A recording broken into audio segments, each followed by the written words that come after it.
Mısır mitologiyalarında baktığımızda İslamiyetle benzer çok cəhətlərin olduğunu müşahidə edə bilirik. Çünkü bu mitologiyalarda anlatılan hikayeler sadece hikayeler olmakla kalmayıp günümüzde açıklayabilmediğimiz birçok meselenin həllində bu meselede ön plana sunulmaktadır. Mesela bu medeniyetin bugüne kadar getirip çıkarttığı piramidalar bugün belə açıklanabilmemektedir. Demek ki bu medeniyetin de çok büyük teknolojiye sahip olma ihtimali ve yaxud da çok büyük ilerleyişe sahip olma ihtimali olmuştur.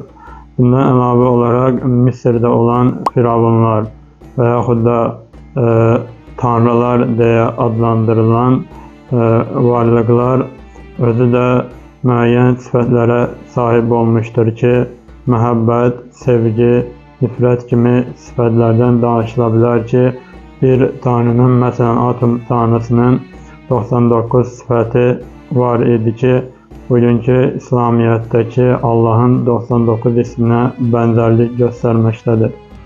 Bundan başka Mısır'da olan medeniyette ədaletin, mərhəmətin de yüksek seviyede olması, hatta pişiklərin öldürülmesinin edamla nəticələnməsi kimi kanunların olması Mısır'daki medeniyetin inkişafını da göstermektedir. Yani ben bu kanalda ancak tıbbi videolar paylaşmıram. Arada bu şekilde olan videolarda paylaşacağımı demiştim. Onun için bu videomda çəkmək istedim. İsteyen bu hakkında fikri olan yoruma yazabilir, araştırması olan.